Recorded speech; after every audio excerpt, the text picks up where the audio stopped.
بسم اللہ الرحمن الرحیم۔ السلام علیکم۔ پروگرام الکلام میں خوش آمدید۔ میں ہوں آپ کا ہوسٹ محمد شعیب رضا۔ ناظرین کرام، پروگرام کے پہلے حصے میں ہم قرآن کریم کی کچھ آیات کو سمجھنے کی کوشش کرتے ہیں اور دوسرے حصہ میں اپنے عہد کے نمائندہ سیاسی، سماجی، مذہبی موضوعات پر پیدا ہونے والے سوالات کے جوابات ایک نئے نقطہ نظر سے جاننے کی کوشش کرتے ہیں۔ حسب سابق ہمارے ساتھ شریک گفتگو ہیں جناب محمد امانت رسول صاحب۔ امان صاحب، بہت شکریہ آپ کے وقت کا۔ میری معاونت کے لیے موجود ہیں محترمہ نورین صاحبہ۔ Thank you so much madam. ناظرین کرام، آپ کی سکرین پہ ہمارا واٹس ایپ نمبر آ رہا ہوگا، آپ اپنے سوالات اس واٹس ایپ نمبر پر بھیج سکتے ہیں۔ ہم انشاءاللہ آپ کے سوالات کو ضرور ایڈریس کریں گے۔ کل کے پروگرام میں ہم نے گفتگو کی تھی سورۃ الاعراف، اور سورۃ الاعراف کی آیت نمبر 50 تک ہماری جو گفتگو تھی اس کا اختتام ہوا تھا۔ آج ہم نے اس سے آگے آیت نمبر 51 سے شروع کرنا ہے۔ میں جناب امانت رسول صاحب سے گزارش کروں گا اپنی گفتگو کا آغاز کیجیے گا۔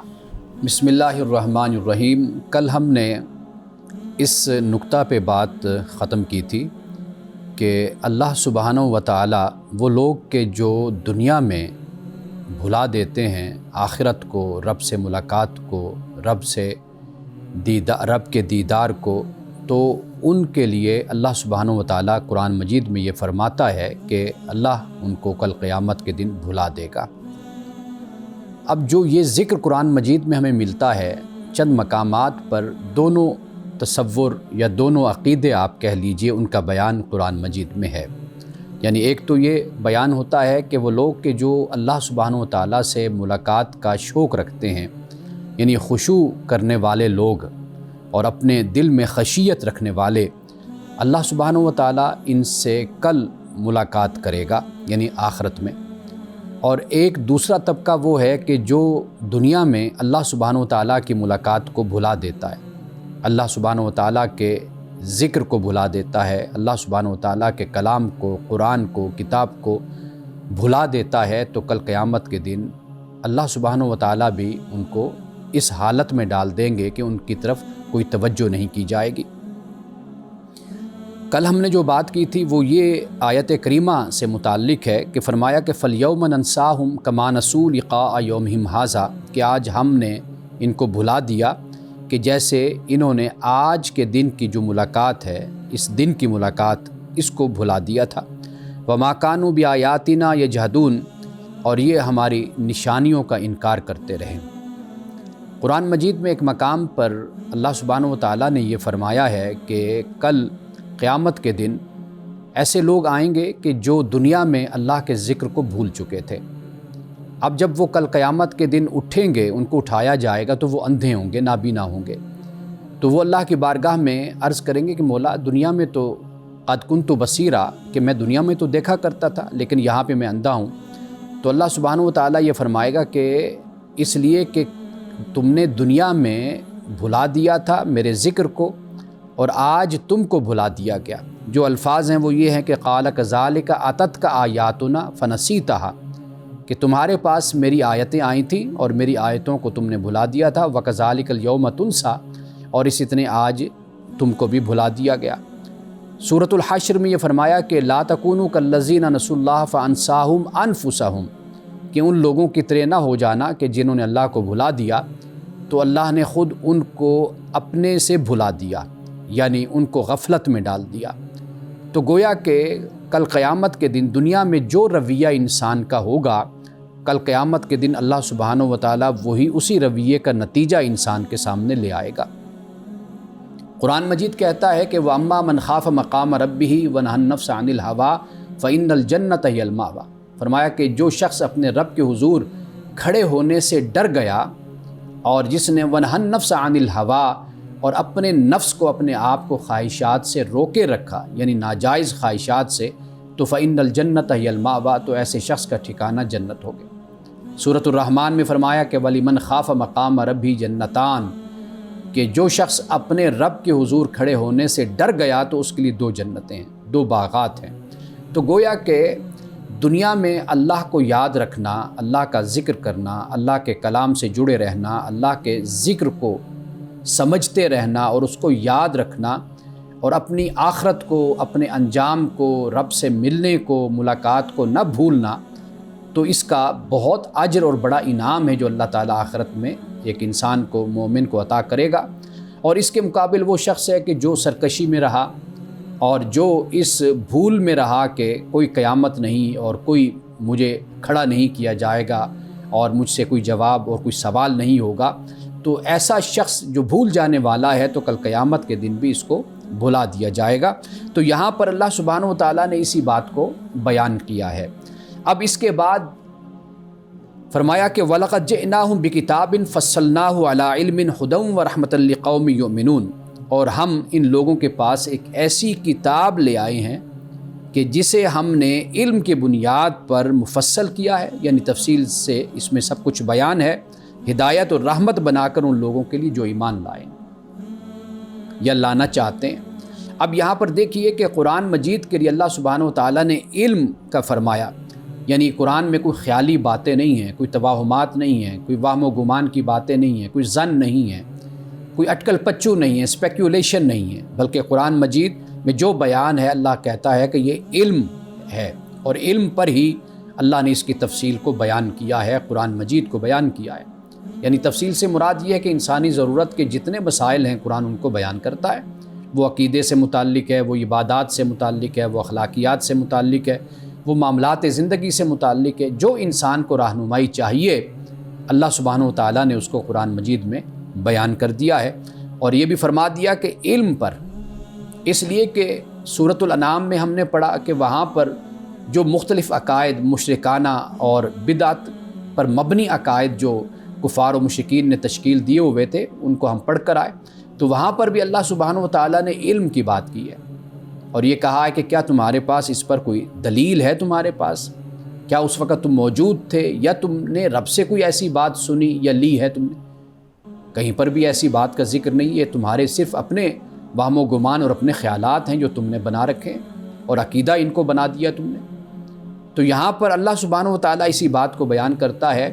مومنین کا ذکر اس لیے خاص طور پر کیا جاتا ہے کیونکہ جو انسان طالب ہوتا ہے اسی کو ہدایت ملتی ہے، اسی کو رحمت ملتی ہے، اسی کے لیے علم ہے، اور جو ایک چیز کا طالب ہی نہیں ہے، اس کو پیاس ہی نہیں ہے، تو اس کے لیے تو وہ چیز کوئی اہمیت نہیں رکھتی۔ یعنی سورج کی تپش یا سورج کی روشنی اسی کے لیے ہوتی ہے کہ جو اپنے بند کمرے سے باہر نکلتا ہے، جو تہہ خانے سے باہر آتا ہے تو اسی کو سورج کی روشنی میسر آتی ہے، اور جو شخص تہہ خانے میں بیٹھا ہے، بند ہو کر کہیں بیٹھا ہوا ہے، تو وہ تو سورج کی روشنی سے کوئی استفادہ نہیں کرے گا۔ تو سورج کی روشنی اسی کو پہنچے گی جو اس کی طرف جاتا ہے، لپکتا ہے اور چاہتا ہے کہ میں اس سے استفادہ کروں۔ یہی معاملہ قرآن مجید کا ہے، اللہ کی ہدایت اور رحمت کا ہے۔ جو چاہے گا تو اسی کو تو سب کچھ ملتا ہے، اور جو نہیں چاہتا تو وہ اپنی سرکشی اور اپنی ضد کی بنیاد پر پھر نعمت سے اور رحمت سے اور ہدایت سے محروم رہتا ہے۔ اب آخری آیت میں اسی بات کو بیان کیا کہ فرمایا کہ یہ لوگ جو ہیں کیا یہ انتظار کرتے ہیں کس کا؟ تعویل کا۔ اب تعویل سے مراد یہ ہے کہ قرآن مجید میں اللہ سبحانہ و تعالیٰ نے باتوں کو بھی بیان کیا اور وعیدوں کو بھی بیان کیا، انجام کو بیان کیا، یعنی تعویل کا ایک ترجمہ انجام ہوتا ہے۔ یعنی کیا یہ لوگ انتظار کرتے ہیں کس کا؟ تعویل کا انتظار کرتے ہیں، انجام کا انتظار کرتے ہیں، کہ قرآن مجید نے جن وعیدوں کو بیان کیا ہے یہ اس کی انتظار میں ہے کہ وہ ہمارے سامنے ہو، عذاب آئے، ہم پر مصیبت اترے، ہمیں عذاب کا شکار کیا جائے تو پھر ہم مانیں گے، یا قیامت ہمارے سامنے آ جائے۔ تو یہاں پر تعویل یہ فرمایا، یوم یاتی تعویلہ، فرمایا کہ جس دن اس کی تعویل ظاہر ہو جائے گی، یقول الذین نسوا من قبل، تو وہ لوگ جو اس کو پہلے بھولے ہوئے تھے تو وہ بول اٹھیں گے، کیا کہیں گے؟ قد جاءت رسل ربنا بالحق، کہ تحقیق ہمارے رب کے پیغمبر حق لے کر آئے تھے، یعنی اللہ کے پیغمبر ہمارے پاس آئے تھے۔ پھر جب حقیقت کھل کر سامنے آ جائے گی، تعویل ظاہر ہو جائے گی، انجام ظاہر ہو جائے گا، وعید اور وعدہ جو بھی اللہ نے بیان کیا وہ ظاہر ہو جائے گا، تو کہیں گے کہ ہاں ہمارے پاس تو پیغمبر آئے تھے، حق لے کر آئے تھے۔ یعنی اب اس میں ان کی پشیمانی کا اور ان کے پچھتاوے کا اظہار ہو رہا ہے کہ اب وہ تسلیم کریں گے کہ ہاں ہمارے پاس رسول، پیغمبر، نبی ہمارے پاس آئے تھے، لیکن ہم نے جان بوجھ کر ضد سے، سرکشی سے، بغاوت سے، تعصب سے ہم نے ان کا انکار کر دیا تھا۔ ناظرین کرام، یہاں وقت ہوا چاہتا ہے ایک بریک کا، ہمارے ساتھ رہیے گا۔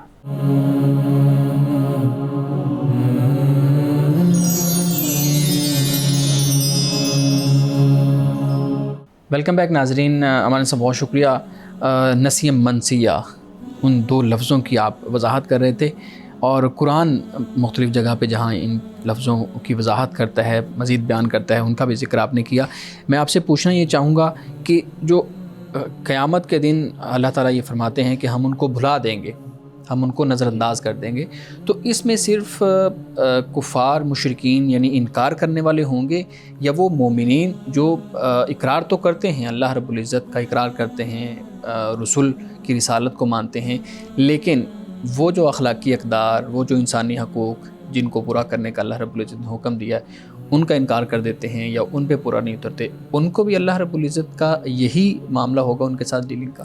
دیکھیے، قرآن مجید نے جہاں جہاں اس بات کو بیان کیا ہے وہاں پر صرف اور صرف اس کا جو پس منظر ہے، شان نزول ہے، وہ انہی لوگوں کے متعلق ہیں کہ جو پیغمبر کے زمانے میں موجود ہیں اور وہی اتر رہی ہے، اور اللہ کا رسول ان کو مخاطب کرتا ہے، ان کو وعید سناتا ہے، ان کو بتاتا ہے کہ یہ قیامت قائم ہونے والی ہے، عذاب تم پر اترے گا اگر تم ایمان نہیں لاؤ گے، سرکشی نہیں چھوڑو گے، تعصب کو ختم نہیں کرو گے، تو یہ تمہارے لیے یعنی آنے والے وقت میں تمہارے لیے یہ بہت ہی مصیبت اور ابتلا کا باعث بنے، سنگین نتائج تمہیں بھگتنے پڑیں گے. یہ در حقیقت ان کے لیے قرآن مجید نے بیان کیا ہے. اچھا بالکل. جی ایک سوال ہے بھلانے کے حوالے سے، کہ جب یہ الفاظ استعمال کیے اللہ پاک نے کہ جنہوں نے ہمیں دنیا میں بھلایا ہم انہیں کیا اس روز محشر بھلا دیں گے. اور اسی طرح قرآن پاک میں ایک اور جگہ بھی میں پڑھ رہی تھی، وہاں ذکر تھا کہ ان لوگوں کو اللہ تعالیٰ ان لوگوں سے کلام نہیں کرے گا اور ان کو پاکیزہ نہیں کرے گا. تو سوال یہ ہے کہ اس سے نتیجہ کیا نکلے گا؟ جو یہ الفاظ ہے نا کہ اللہ بھی انہیں بھلا دے گا، تو اس کا کیا دیکھیے، ایک تو ہے کہ فرمایا کہ اللہ ان کو دیکھے گا نہیں، نظر نہیں کرے گا، جی، کلام بھی نہیں کرے گا، پاک بھی نہیں کرے گا. اب اس کے پیچھے جو آیات ہیں ان کو اگر ہم دیکھیں گے تو پھر بات واضح ہو جاتی ہے. یعنی مثال کے طور پر سورۃ البقرہ ہے، جی ہاں، وہاں پر اللہ نے حرام حلال کو بیان کیا ہے، بالکل ایسے ہی، اور کفار کی سرکشی کو بھی بیان کیا ہے. اب یہ جو حرام حلال کو بیان کیا ہے تو دنیا میں جو پاکیزگی حاصل نہیں کرنا چاہتے تھے، یعنی خدا کے بتائے ہوئے حلال کو حلال اور حرام کو حرام نہیں سمجھتے تھے بلکہ اس کی خلاف ورزی کرتے تھے، تو وہاں پر اللہ ان کو پاکیزہ نہیں کرے گا، پاک نہیں کرے گا. یعنی یہ پلید جس طرح یہ لوگ ہیں اسی طرح رہیں گے. ایک بات. دوسری بات یہ کہ کلام کرنا یا دیکھنا یہ در حقیقت ان سے جو ایک بیزاری کا اظہار ہے یہ وہ کیا جاتا ہے. یعنی اس کا اظہار ہو رہا ہے یہاں پر کہ یہ ایسے بدبخت اور بد نصیب لوگ ہیں کہ پیغمبر کا زمانہ بھی پاتے ہیں، ان کے سامنے حقیقت اور حق کھل کر بھی آ جاتا ہے، سب کچھ پیغمبر ان میں موجود ہیں، لیکن اس کے باوجود یہ اتنے سرکش اور اتنے متعصب لوگ ہیں، اتنے کینہ پرور لوگ ہیں کہ یہ ایمان کی طرف آتے نہیں. تو لہٰذا جیسے ہم بھی کسی شخص کے بارے میں کہتے ہیں، جیسے ہم بہت زیادہ تنگ ہوتے ہیں جو ہمیں وہ ستائے، اور اس کی دشمنی اور عداوت، بغض اور کینہ اس کو سمجھانے اور اس کو بتانے کے باوجود بھی، اس کے ساتھ معاملہ اچھا کرنے کے باوجود بھی وہ اپنی اس دشمنی اور عداوت کو ترک نہیں کرتا. تو ہم پھر اس کے بارے میں ہی کہتے ہیں کہ میں ایسے شخص کو نہ دیکھنا چاہتا ہوں، میں اس سے کلام بھی نہیں کرنا چاہتا، یہ ایسا شخص ہے، یہ میرے پاس آئے نہ، مجھے نظر بھی نہ آئے. تو یہ در حقیقت ایک بیزاری جو ہوتی ہے اس کو زیادہ شدت کے ساتھ اس کا اظہار وہ انہی الفاظ میں ہوتا ہے. اور پھر اس بیزاری کا مطلب یہ ہوا کہ وہ اللہ کی رحمت جو ہے ایونچولی اس سے وہ فیضیاب نہیں ہو سکے. جی، کل قیامت کے دن جو دنیا میں جن کو مہلت اور مدت دی گئی، جی، اگر وہ اس پر فائدہ نہیں حاصل کرتے اور اپنی اصلاح نہیں کرتے تو واضح بات ہے کہ وہ دنیا کے بعد اب جو آخرت کا معاملہ ہے وہ تو اب نتائج بھگتنے کا معاملہ ہے نا. تو وہاں پر تو اب کیسے کوئی رحمت اور کیسے ان کے لیے کوئی فضل ہو سکتا. اور خدا کا ان کو نظر انداز کر دینا بھی اصل میں یہی ہے کہ ان کو وہ نظر ہی ان پہ نہیں پڑے گی، اور اللہ کے لیے جو رحمت ہوگی کا نظر انداز کرنا ہے، جو بیزاری کا اظہار کرنا ہے، اس سے پہلے ان کے کردار کو دیکھ لیا جائے نا تو پھر معلوم ہو جاتا ہے کہ یہ لوگ حقدار ہی اسی کے ہیں. صحیح. اچھا مولانا صاحب، آیت نمبر 52 میں سوال ہوا جو قطعیت ہے علم کی بنیاد پہ قرآن پاک کی، اس وہ بیان ہو رہی ہے. آپ نے بھی اس پہ توجہ دلائی کہ ہر چیز کی تفصیل ہے اس میں. لیکن ایک سوال بہت اہم ہمارے سامنے جب ہم سوشل میڈیا کو دیکھتے ہیں تو وہاں پہ آتا ہے، نوجوانوں کی طرف سے پوچھتے ہیں کہ اگر قرآن میں ہر چیز کا علم ہے تو پھر بہت سی چیزیں ایسی ہیں جو ہمیں قرآن میں ملتی نہیں ہیں، پھر ہمیں دوسرے سورسز کی طرف جانا پڑتا ہے. تو آپ بتائیے گا کہ اس کا کیا مطلب ہے کہ ہر چیز کا علم وہ ہے نا رتبی ولا یابس، ہر چیز کا علم اس میں قرآن میں ہے، تو اس کا کیا مطلب ہے؟ اس کا مطلب جو ہمارے ہاں سمجھا گیا ہے نا، بدقسمتی یہ ہے کہ ہمارے کئی علماء نے بھی اس کا مطلب یہی لیا کہ قرآن مجید میں ہر چیز موجود ہے، اور وہ اس کو ثابت کرنے پر پھر لگ جاتے ہیں. جب ان سے سوال کیا جاتا ہے تو وہ پھر اس کے مختلف جوابات دینے کی کوشش کرتے ہیں، جس سے پھر سوال کرنے والے کی جو تسلی ہے وہ تشفی اس کی نہیں ہوتی. اصل اس سے مراد یہ ہے کہ ایک تو آپ یہ مد نظر رکھیے کہ قرآن جس معاشرے میں اترا وہاں کے رہنے والوں کی طلب کیا تھی، ضرورت کیا تھی. ایک تو اس طلب اور ضرورت کو قرآن مجید نے پورا کیا. جو انسان اس وقت سامنے تھا، ہاں، ان کو عقیدے کی ضرورت تھی تو قرآن مجید نے عقیدے کو بیان کیا. شرک کے بارے میں ان کو جس طرح خوراک کے حوالے سے ضرورت تھی، پینے کے حوالے سے ضرورت تھی، ان کو لباس کے حوالے سے ضرورت تھی، دیگر احکام کی جو ایک انسانی زندگی جس پر قائم ہوتی ہے وہ اس میں رہنمائی موجود ہے. اچھا، اب اس کے علاوہ یعنی ان کا جو ایک سیاسی سیٹ اپ تھا، جو جس حد تک جو نظام تھا، اس نظام میں بھی اصلاح کی ضرورت تھی. قرآن مجید نے اس حوالے سے بھی گائیڈ کر دیا. اسی طرح نکاح اور طلاق کے بہت سے مسائل تھے، وہ بھی اس حوالے سے بھی بتا دیا. اسی طرح انسانی زندگی میں جو مختلف اختلافات اور نزاع ہوتے ہیں، جھگڑے ہوتے ہیں، ان کا حل بھی قرآن مجید نے بتایا. وراثت جو معاملات اس وقت تھے اس کی بھی وضاحت، ریلیشن شپ آپس کے معاملات، تعلقات، ان کو بھی بیان کر دیا. عبادات کی طرف آپ آ جائیے تو عبادات کو بھی قرآن مجید نے بیان کیا. اسی طرح اخلاقیات کو آپ دیکھ لیجئے، وہ سب کچھ اخلاقیات بھی. تو گویا کہ انسانی زندگی کی جو بنیادیں ہیں جس پر انسان کھڑا ہوتا ہے، معاشرہ قائم ہوتا ہے، جس پر ایک ریاست، ایک حکومت کھڑی ہوتی ہے، وہ ایک اجتماعیت قائم ہوتی ہے، وہ قرآن مجید نے ان کو بیان کر دیا.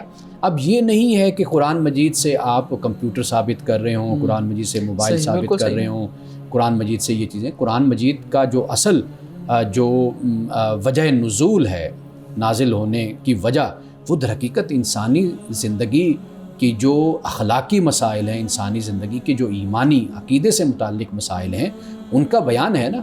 اور اسی سے متعلق پھر معاشرتی اور سماجی اور اجتماعی زندگی اس کے بارے میں وضاحت. بالکل ٹھیک ہے، آپ نے بڑے اچھے طریقے سے اس کی وضاحت کر دی. مولانا صاحب، رمضان مبارک کی آمد ہے تو ہمارے ہاں ایک بڑی بحث چلتی ہے. آپ کو بھی معلوم ہے کہ رویت کا جو معاملہ ہے، چاند کو دیکھنے کا معاملہ ہے، اس پہ بڑی بحث بھی ہوتی ہے. ہمارے ہاں پچھلے کچھ سالوں میں تو میڈیا پہ پوری ایک جنگ ہم دیکھ رہے تھے چھڑی ہوتی تھی.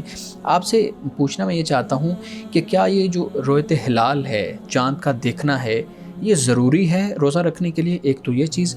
دوسرا یہ ہے کہ چاند کو دیکھنا ہی کیوں؟ آج کل سائنس ترقی کر گئی ہے، اگر کوئی کیلنڈر اس کی ترتیب بنا دی جائے اگلے آنے والے 10 سالوں کی، 15 سالوں کی، 20 سالوں کی، تو کیا یہ کوئی اچھا اقدام نہیں ہوگا، یا یہ ایک مذہبی معاملہ ہے چاند کو دیکھ کے پھر روزہ رکھنا؟ اچھا، پہلی بات یہ ہے کہ رسول اللہ صلی اللہ علیہ وسلم کے زمانے میں بہت سے مسائل جو آج ہم ڈسکس کرتے ہیں، یہ مسائل اس وقت موجود نہیں تھے. نہ مسائل تھے، نہ وسائل تھے. اس وقت ضرورت بھی نہیں پڑی. ضرورت اس وقت جو معاملہ تھا وہ یہ تھا کہ آنکھوں سے ہی دیکھا جاتا تھا چاند کو، اور اسی کے مطابق پھر فیصلہ دیا جاتا تھا.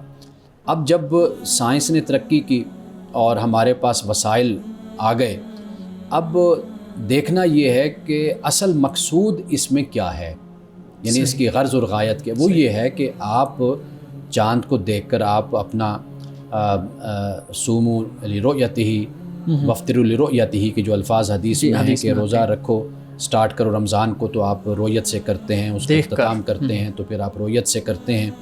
اب یہ جو چیز ہے، یہ رویت جو ہے، اس کا مطلب تو آپ ایک یقین تک پہنچنا چاہتے ہیں نا. اس وقت جو ذریعہ تھا اس کو جاننے کا، اس کو ماننے کا، وہ ذریعہ رویت کا تھا. اب اگر اس ذریعے سے بڑھ کر کوئی اور ذریعہ آپ کو وسیلہ کو مل جاتا ہے، کوئی سورس مل جاتا ہے، تو وہ کوئی خلاف شریعت نہیں ہے. آپ اس کو، اصل مقصد تو یہ ہے کہ آپ نے رمضان کو شروع کرنا ہے اور رمضان کا آپ نے اختتام کرنا، تسلی ہو جائے. ایک تو یہ بات. دوسری بات یہ ہے کہ آپ یہ دیکھیے کہ رسول اللہ صلی اللہ علیہ وسلم کے زمانے میں آپ جب نماز ادا فرماتے تھے تو وہ کس طرح ادا فرماتے تھے؟ صبح و صادق کا وقت دیکھا جاتا تھا، حضرت بلال سے کہتے کہ دیکھو بھائی سورج کی روشنی کیا صورت حال ہے اس وقت، تو آپ کوئی روشنی پھیلی ہوتی تو پھر فجر کی نماز ادا کی جاتی تھی۔ ظہر کا مسئلہ تھا تو وہ اسی طریقے سے وہ سایوں کو دیکھا جاتا تھا، عصر کا بھی اسی طرح، مغرب کا یہ تھا کہ سورج غروب ہوا نہیں ہوا، اور پھر اسی طرح عشاء کا، یعنی کہ اس وقت یہ طریقہ تھا دیکھنے کا۔ صحابی سے ہم کہہ سکتے ہیں سائنسی طریقہ یہی تھا اس وقت، یہ طریقہ تھا۔ اب جو صورتحال ہے وہ یہ ہے کہ ہم نے تو کبھی دیکھا ہی نہیں ہے، نہ ہم نے کوئی صبح سورج کو دیکھنے کی کوشش کی، نہ کبھی سایہ دیکھا، نہ کبھی غروب کا وقت دیکھا، کبھی کچھ نہیں۔ ہمارے پاس اب گھڑیاں موجود ہیں، ہم اس کے مطابق کرتے ہیں۔ اچھا، پھر آپ یہ دیکھیے کہ پورا سال خاموشی رہے گی، رمضان کے موقع پر مسئلہ کھڑا ہو جائے گا، یعنی آپ نہ شوال کا چاند دیکھتے ہیں، نہ اب ذوالقعدہ، نہ ذوالحج، نہ محرم، نہ دیکھتے ہیں، لیکن یعنی اس پر کوئی بھی گفتگو اور کوئی بات اور کوئی کلام نہیں ہو۔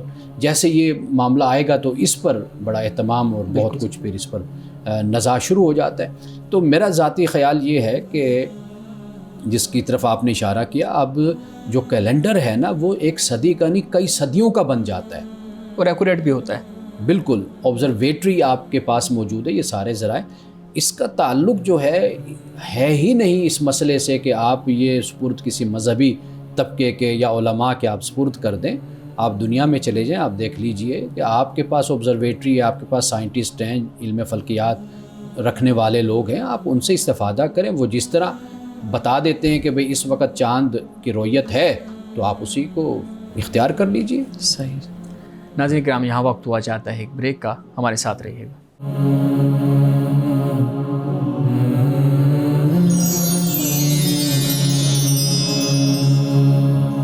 پروگرام میں ایک دفعہ پھر خوش آمدید۔ امان صاحب، بات ہو رہی ہے رویت ہلال اور پھر رویت ہلال کمیٹی کی۔ آپ بتائیے کہ ہمارے ہاں رویت ہلال کمیٹی کا کبھی بجٹ سامنے لے کے آیا جاتا ہے، کبھی اس کے ممبرز کے نام سامنے لے کے آئے جاتے ہیں، کبھی یہ بتایا جاتا ہے کہ کتنے لوگ ہیں اس میں کمیٹی کے اندر، اس کی کیا ضرورت ہے، اس کی ضرورت ہے نہیں ہے، بڑی بحث ہوتی ہے۔ آپ کا کیا موقف ہے، کیا رائے ہے؟ رویت ہلال کمیٹی جو ہمارے ہاں علماء پہ مشتمل ہے اور اس میں کچھ اسپارکو کے، کچھ فلکیات کے ماہرین ہیں، ان کی ضرورت ہے، یا آپ کا خیال ہے کہ صرف ایک ہی شعبہ جو سائنس کا جس کی ڈومین ہے وہ ہونا چاہیے؟ دیکھیے، جس کی ڈومین ہے یہ اسی کے ہی سپرد معاملہ ہونا چاہیے۔ ہمارے ہاں رویت ہلال کمیٹی ہو یا اس طرح کی اور کمیٹیاں بنائی جاتی ہیں، ان کے اپنے سیاسی عوامل اور سیاسی اسباب ہوتے ہیں۔ اچھا۔ اور یہ ایوب خان صاحب کے دور سے ہی یہ معاملہ اسی طرح کا چل رہا ہے، اور اس پر بہت کچھ لکھا اب جا چکا ہے۔ ڈاکٹر جاوید اقبال صاحب کی جو کتاب ہے چاک گریباں، اس کو آپ دیکھ لیجئے۔ اس کے علاوہ اگر ان سے آپ کی ملاقاتیں ہوئی ہوں تو ان کی زبانی بھی آپ نے بہت سی باتیں ایسی سنی ہوں گی۔ اصل میں ان کو جو قائم کیا جاتا ہے اس کے کچھ اور عوامل اور کچھ اور اس کے اسباب ہوتے ہیں، لیکن حقیقت یہ ہے کہ ان مسائل کے لیے جس کا جو شعبہ ہوتا ہے، جو اس کا ماہر ہے، یہ اسی کا ہی کام ہوتا ہے۔ علماء کی ذمہ داری ہوتی ہے کہ جس طرح مذہبی مسائل ہیں، حکومت ان کو اپنے ساتھ شامل کرتی ہے، جیسے عدالت کا ایک نظام ہے، اس میں جہاں پر شریعت اور دین کی رہنمائی کی ضرورت ہے تو وہاں پر علماء کی ضرورت ہے، اس میں کوئی شک نہیں ہے۔ لیکن جب ایک شعبہ بالکل ہی جدا ہے اس سے، یعنی اس کا تعلق ہی سائنس کے ساتھ ہے، فلکیات کے ساتھ ہے، یہ انہی کے سپرد ہونا چاہیے، اور اسی کو ہی وہ سنبھالیں اور اس کو وہ اعلان کریں جب بھی ایسے موقع آئیں، تو اسی پر ہی عوام جو ہے اس پر عمل کرے۔ صحیح۔ امان صاحب، رمضان المبارک کے حوالے سے ایک بہت اہم سوال ہے۔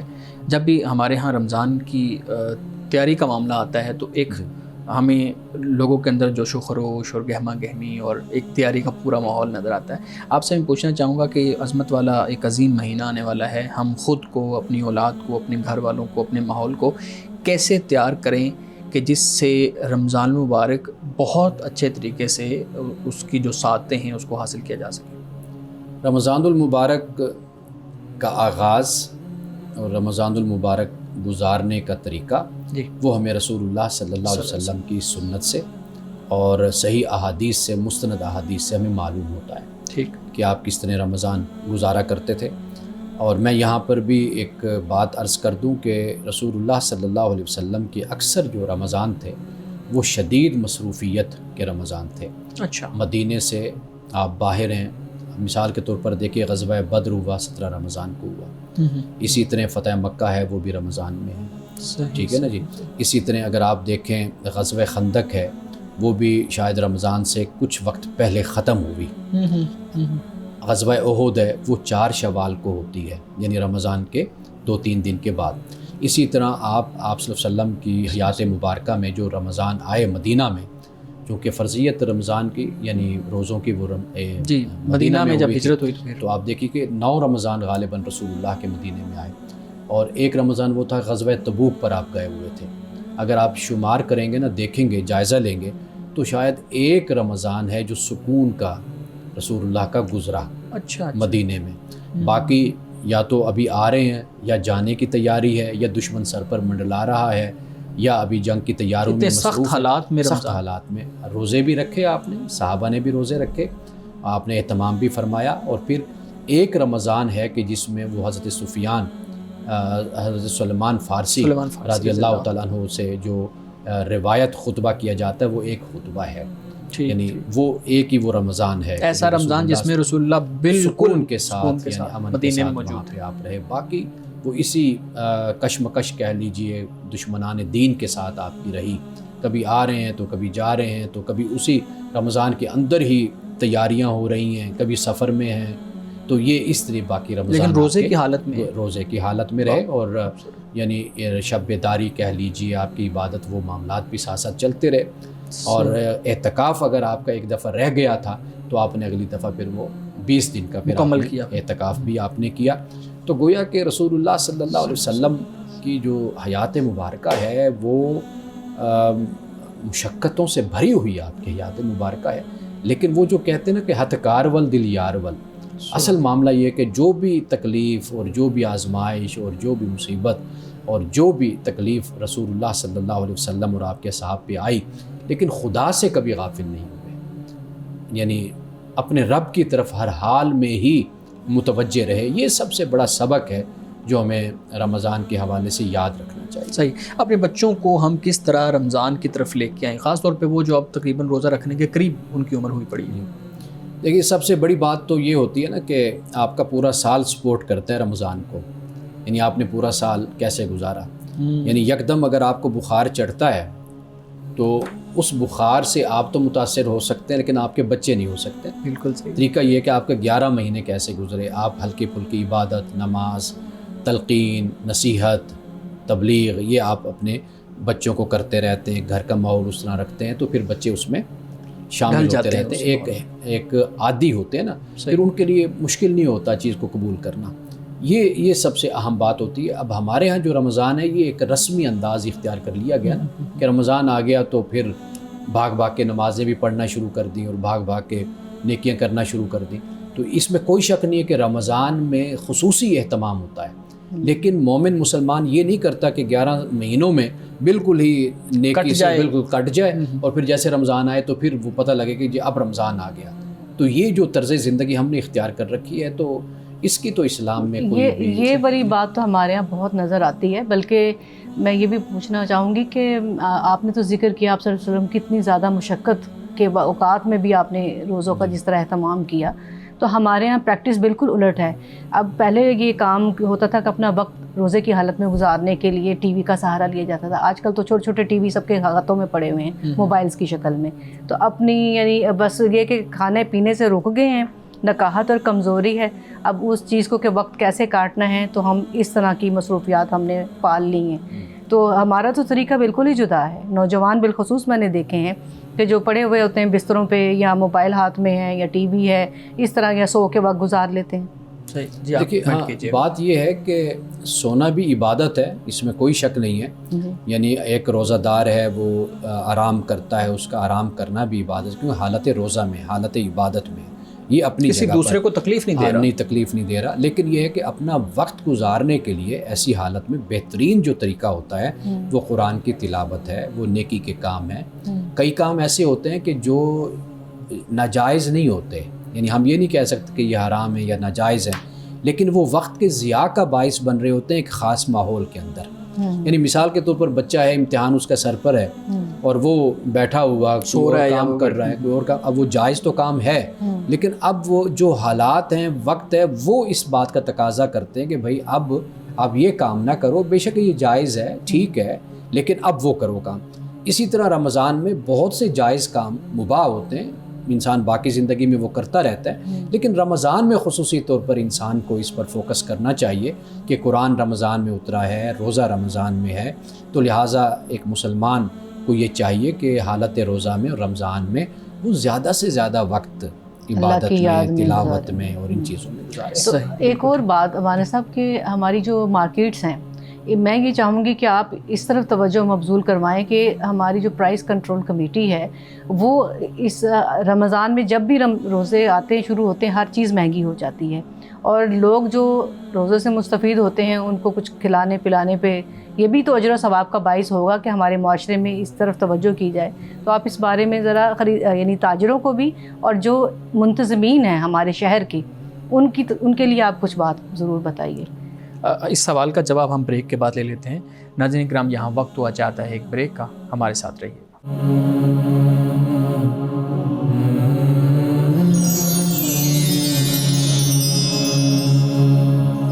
پروگرام میں ایک دفعہ پھر خوش آمدید۔ جی میڈم، آپ نے سوال کیا تھا، مولانا صاحب سوال کا جواب دیجیے۔ پہلی بات یہ ہے کہ وہ کہتے ہیں کہ ڈیمانڈ اینڈ سپلائی بھی ہوتا ہے نا جی، یعنی رمضان میں ایک چیز کی مانگ بڑھ جاتی ہے بالکل، تو اس حساب سے قیمتیں بھی بڑھتی ہیں۔ ایک تو کچھ چیزیں ایسی ہوتی ہیں جو جسے آپ سمجھ لیجئے کہ وہ فطری بات ہوتی ہے، ایک تو یہ بات۔ دوسری بات جو ذہن میں ہمیں رکھنی چاہیے وہ یہ ہے کہ جو حکومت کی طرف سے ذمہ داری ہوتی ہے وہ یہی ہوتی ہے کہ وہ یہ دیکھے کہ نہ تو کسٹمر نقصان میں ہو اور نہ ہی دکاندار نقصان میں ہو، تو اس چیز کو مد نظر رکھ کر چلا جانا چاہیے، کیونکہ ہمارے ہاں یہ ہوتا ہے کہ ہماری توقعات بہت زیادہ ہوتی ہیں۔ ایک دکاندار ہے جو لے کر آتا ہے ایک چیز 100 روپے کی، تو اگر حکومت اس سے یہ ڈیمانڈ کرتی ہے کہ جی اس کو آپ نے 90 روپے میں بیچنا ہے، تو وہ تو کہتے ہیں میری تو خرید 100 روپے کی، 100 میں بھی نہیں بیچ سکتا، وہ نہیں بیچ سکتا، تو مجھے بھی 2-4 پیسے اوپر کمانے۔ یہ وہ معاملات ہیں کہ ان کا تعلق ان ماہرین کے ساتھ ہی ہے، حکومت کے ساتھ ہے اور تاجروں کے ساتھ ہے کہ وہ بیٹھ کر ایک اچھا طے کریں۔ لیکن اس سے جو خاص پہلو اور اہم بات ہے وہ یہ ہے کہ جو ہمارے تاجر بھائی ہیں ان کو یہ ضرور ذہن میں رکھنا چاہیے کہ رمضان کا جو مہینہ ہے یہ اجر اور ثواب کمانے کا مہینہ ہے۔ دنیا میں جہاں بھی آپ جاتے ہیں وہ غیر مسلم بھی ہیں نا، تو وہ یہ دیکھتے ہیں کہ مسلمان بھائیوں کا رمضان چل رہا ہے، خصوصی دن ہے، خصوصی مہینہ ہے ان کا، تو وہ ان کے لیے خاص طور پر قیمتیں کم کر دیتے ہیں۔ ہاں، یہ احسان کا پہلو ضرور ہمارے تاجر بھائیوں کو مد نظر رکھنا چاہیے کہ جو وہ ثواب دوسری صورتوں میں کمانا چاہتے ہیں تو وہ ثواب سب سے بڑا جو ذریعہ اور اہم طریقہ ہے ثواب کمانے کا وہ یہ ہے کہ اس کے ذریعے سے ثواب کمائیں، اپنے بہن بھائیوں کی زندگی میں آسانیاں پیدا کریں۔ یہ بڑی اچھی بات آپ نے کہی ہے کہ انفاق بھی تو کرتے ہیں نا، لوگوں کو راشن بانٹتے ہیں اور بھی مختلف صورتیں اپناتے ہیں، تو یہ بھی ایک صورت ہو سکتی ہے کہ تاکہ دوسروں کے لیے آسانی پیدا ہو جائے خریدنے میں۔ جی میڈم پلیز آگے سوال کیجیے۔ جی، رمضان کے حوالے سے میں بات کروں گی کہ خواتین آج کل نا آن لائن کھانے وغیرہ کا جو کاروبار کر رہی ہیں۔ پہلے تو یہ سننے میں آتا تھا کہ جیسے گھر میں کچھ دعوت ہے، کھانا پکانا ہے، بلک میں پکانا ہے، تو تھوڑا سا چکھ لیا جائے زبان پہ اس کا رکھ کے نمک کو، لیکن ایک خاتون جو مختلف ڈشیں بنا رہی ہے، خاتون ہو یا کوئی صاحب ہو، اب اس نے ڈفرینٹ ڈشز بنانی ہے، تو اور اس نے پھر لوگوں کو کیونکہ سپلائی اپنے آرڈر کی دینی ہے، تو کیا ہر ڈش کو وہ چکھ سکتا ہے کہ بھی میری چیز خراب ہے کہ نہیں؟ اصل جو بات ہے نا اس میں وہ یہ ہے کہ چکھنا اور پھر اس کا ذائقہ حلق سے نیچے اتر جانا، یہ یعنی اس کو محسوس کر لینا، جان بوجھ کر اگر ایسا کرنا تو اس سے روزہ ٹوٹتا ہے۔ اچھا، اب یہ جو معاملہ جو آپ نے بتایا نا یہ صرف ہے ٹیسٹ کرنے کا، یعنی اس طریقے سے کہ جیسے انسان اپنی زبان کی نوک پہ رکھ کر سالن کو یا کسی چیز کو تو اس کو اندازہ ہو جاتا ہے کہ اس میں نمک زیادہ ہے یا کم ہے۔ آپ نے تو ایک جدید دور کے مطابق مثال دی ہے، ورنہ ہمارے ہاں جو مثال دی جاتی ہے مسئلہ سمجھنے کے لیے وہ یہ ہوتا ہے کہ بھئی خاوند سخت مزاج ہے تو وہ اگر نمک زیادہ ہو گیا تو وہ لڑے گا، تو لہٰذا کیا بیوی پھر نمک چکھ سکتی ہے؟ بالکل، یہ سوالات یہ اس وقت پرانی کتابوں میں یہ مثالیں دی جاتی ہیں۔ آپ نے اچھی مثال اس کی دی ہے، تو لہٰذا ہم یہ کہہ سکتے ہیں کہ اگر زبان کی نوک تک یعنی اس کا ذائقہ حلق سے نیچے نہیں اترتا، حلق تک نہیں جاتا، تو وہ پھر جائز ہے، وہ کر سکتا ہے، وہ بھی بامر مجبوری، یعنی جیسے مثال کے طور پر بچہ ہے، دودھ دینا ہے تو وہ تھوڑا سا یا کوئی اس طرح خامند کا معاملہ ہے جیسے میں نے بتایا، کوئی اس طرح کا مسئلہ ہے، یا جیسے آپ نے ذکر کیا، تو ان صورتوں میں اتنی اجازت ہے کہ بھئی وہ زبان پہ رکھ کر اس کا ذائقہ معلوم کر سکتے ہیں۔ ٹھیک ہے، صحیح۔ تو روزے کی حالت میں اگر کوئی شخص جھوٹ بولتا ہے جی، تو اس سے بھی روزے کے اجر و ثواب میں فرق آتا ہے؟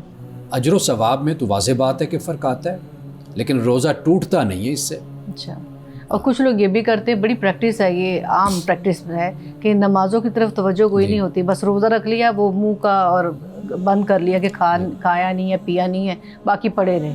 اس بارے میں آپ کیا کہتے ہیں؟ دیکھیے، اس بارے میں واضح بات ہے کہ روزہ انسان جب رکھتا ہے تو یہ ایک آسان طریقہ یہ ہوتا ہے کہ روزہ رکھ کر نہ کھانا نہ پینا، بلکہ مصروفیات بڑھتی نہیں ہے، کم ہو جاتی ہے، تو لوگ روزہ رکھ لیتے ہیں۔ لیکن یہ ہمیں ایقان اور یقین اور ایمان کے ساتھ روزہ رکھنا چاہیے کہ ہم، یہ اللہ کا حکم ہے، اللہ کی طرف سے فرض ہے، ہم نے اس کو ادا کرنا ہے۔ جو مسلمان روزے کی فرضیت کو جب جان جاتا ہے، اس کے اندر اس کی حساسیت پیدا ہو جاتی ہے، تو پھر وہ نماز کی بھی حساسیت اس میں پیدا ہوتی ہے کہ بھئی یہ بھی اللہ کا فرض ہے مجھ پر، میں نے نماز بھی ادا کرنی ہے۔ باقی اگر کوئی اس طرح روزہ رکھتا ہے تو یہ ایک رسمی بات ہو جاتی ہے، ہم بہت سے کام بطور رسم کے بھی کرتے رہتے ہیں۔ مثال کے طور پر گھر میں اگر افراد مسلمان ہیں، اچھے مسلمان ہیں، ایک آدھا شخص دانا ایسا بھی بیچ میں ہوتا ہے کہ جو جس کا کوئی اسلام سے، دین سے تعلق نہیں ہوتا، وہ مختلف خیالات اور نظریات رکھتا ہے، لیکن وہ گھر والوں کے ساتھ روزہ رکھ لیتا ہے، کہتے ہیں چلو سحری کے ٹائم اٹھ کے کھانا کھا لیں گے اور افطاری کے ٹائم مطلب کھانا کھا لیں گے، تو وہ اس کو اس سے کوئی غرض نہیں ہوتی۔ اب اس نے ایک رسم کے طور پر گھر والوں کے ساتھ روزہ رکھ لیا، ایک عادت کے طور پر۔ اب دیکھیے، اس کا تو پھر کوئی اجر اور ثواب نہیں ہوتا نا۔ باقی میرا تو معاملہ یہ ہے کہ میں تو یہ کہتا ہوں کہ یہ معاملہ انسان کا اور اس کے خدا کا، بندے اور خدا کا معاملہ ہے، وہ جانتا ہے کہ اس کے بندے کی کیا کیفیت اور کیا حالت ہے۔ مولانا صاحب، آج کی حدیث مبارکہ بیان کیجیے گا۔ آج کی حدیث ماہ رمضان کی برکت اور فضیلت کے حوالے سے ہے۔